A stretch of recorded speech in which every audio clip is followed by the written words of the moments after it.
The sensory experience I want to discuss is the experience of taste. After all, that's one of the most enjoyable experiences in life. When people get underweight or they get overweight, the reason that happens is they've stopped enjoying food. If we enjoy food, then we'll never have a weight problem. In fact, I'm going to suggest a few techniques that if you follow these techniques, and they have to do with eating awareness, you'll never have a weight problem, ever. So these are really very simple things that one does to maximize one's enjoyment of food. Note these simple techniques of eating awareness. The first one, whenever you eat, no matter how much or how little, doesn't matter, it could be one scoop of ice cream or one peanut or one sip of coffee, anything. Whenever you eat or drink anything other than water, make a rule that you're going to sit down to do that. So always sit down. Preferably there should be a chair and a table. Don't eat when you're standing. Don't eat when you're driving. Don't eat when you're walking. Don't eat when you're speaking on the phone, etc. Why would you want to? After all, eating is an enjoyable thing. You might as well do it in an enjoyable manner so you get the maximum out of the experience. Number two, when you eat, don't do anything else. In other words, it's best not to read a newspaper or watch a television program or read a book or try and do a crossword puzzle or watch the evening news or even listen to music, because you want to get the maximum out of the sensory experience of taste when you're eating. That's what makes it enjoyable. Rule number 3, eat when the stomach is empty. That is, there is no remnant from a previously eaten meal in the stomach, because that too would interfere with the enjoyment of food. See, what we're doing with all these very simple rules is we are maximizing the enjoyment we could get from the experience of eating. Now, according to basic rules of physiology, it takes approximately 4 hours for all the food to leave our stomach once it's there. Now, in a Vata body type who's hyperactive, it may in fact be shorter.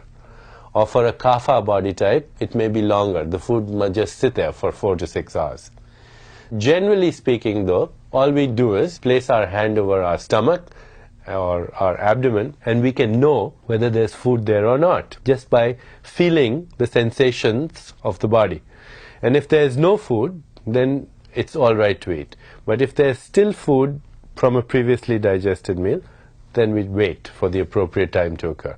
In the beginning, this takes a little practice and may disrupt your meal schedule. But in 3 or 4 days, it adjusts itself so beautifully that you'll find that hunger sensations come at the appropriate times. These are built-in responses.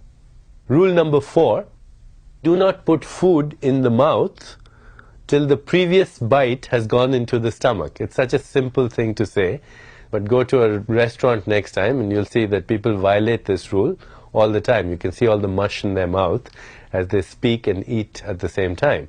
You should wait till the previous bite has gone to the stomach. And you shouldn't speak when the food is in the mouth. You should speak only when the food is in the stomach. That's another rule to observe. If you just follow these simple rules of eating awareness, you maximize the enjoyment you get out of food, and also your satiety level, the level in the brain where satisfaction is registered, has another threshold.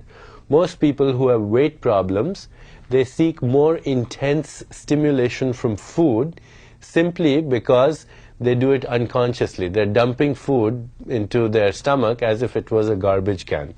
So as a result, it takes much longer for that satiety level to be reached, and therefore they eat inappropriately. Now, one of the simple rules that I give my patients frequently is that for your first helping, take about 2 cupped hands full of food, the equivalent of 2 cupped hands. This will fill up about 2/3 of the stomach, leaving about 1/3 for digestion. If after that you still feel hungry, it may be genuine hunger, which means that you haven't eaten enough, or it may be just a memory.